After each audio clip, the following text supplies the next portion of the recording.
বড় বাচ্চা বাচ্চিস বন্ধু, এই যে দেখুন আপনার এর পায়ের অবস্থা। ওহো, এই পাশে দেখি দেখি দেখি, এই কাঁথায় পড়ছিস না? হ্যাঁ, এই যে এটা হচ্ছে দুর্ঘটনা কবলিত সেই বাইক।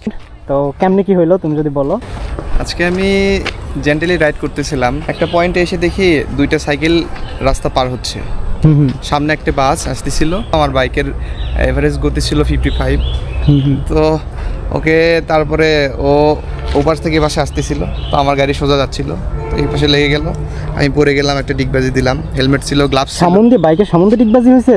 হ্যাঁ, বাইকটা ওপাশে পড়ে গেছে রাস্তায়, আমি ডিগবাজিতে ওপাশে চলে গেছি, বাইকটা সামনে পড়ে গেছে, বাম দিকে পড়ে গেছে। যে বাম দিকে পড়ার ফলে হ্যাঁ, এই যে তোমার এই দেখে একটু ক্র্যাশ গেছে, এই যে উইন্ডশিল্ডটা গেছে এখানে, এইটাও নষ্ট হয়েছিল। এটা মানে একটু ওই যে সার্ভিসিং এর দোকানে গিয়ে একটু ওই সোজা করে নিছি। এই মিটার ভাঙা দেখতেছি। আমার এই যে তার মধ্যে হেলমেটের ভাইজারটা, ভাই রে ভাই, হেলমেট না থাকলে হেলমেট না তো থাকলে আমার মাথা শেষ হয়ে যেত, মাথার এই অংশ চলে যেত। আর আমার রাইডিং গ্লাভস ছিল দেখে হাতে কোনো ক্ষতি হয় নাই।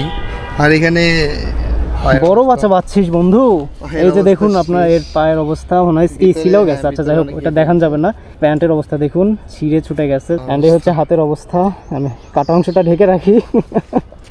আর এই পাশে একটু এখানে লাগছে প্যান্ট, এই ভিতরে একটু ওটা মেয়ে করছি। তো এই হচ্ছে ঘড়ির কন্ডিশন, ঘড়ির উপর দিয়েও কিছুটা গেছে। হেলমেট না থাকলে আমার এগুলো চলে যেত। ওহো, এই পাশে দেখি দেখি দেখি, এই কাঁথায় পড়ছিস না? হ্যাঁ, এই যে তো এই হচ্ছে অবস্থা দেখুন, এই থেকে এইটুকু অংশ একদম শেষরায় গেছিস কি? না, শেষরায় যায় নাই, পড়ে গেছি একবার, পড়ার পরে অল্প একটু শেষরায় গেছি। ওটা ডান পাশে কিছু হয়নি তেমন? না, ডান পাশে কোনো কিছু হয় নাই। তো যা ক্ষতি খাওয়ার বাম পাশেই হয়েছে।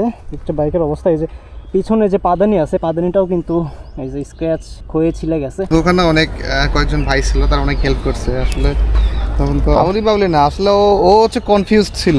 ও হচ্ছে রাস্তার মাঝ বরাবর এসে সামনে থেকে একটা বাস আসতেছিল, ও একদম একদম দ্বিধাগ্রস্ত হয়ে পড়ছিল। ও সামনেও যেতে পারবে না, পিছনেও তো ব্যাক করতে পারবে না সাইকেল। ও অবস্থায় আমার উপরে আসে, আমিও তো আমার গতি তো সোজা লেনে আমার বাম সাইডে ছিলাম, গতি 55 ছিল। তো এই হচ্ছে অবস্থা। বাইকের যা হয় হোক, তুই যে বাঁচছিস, অল্পর উপর দিয়ে গেছে, এটাই আলহামদুলিল্লাহ।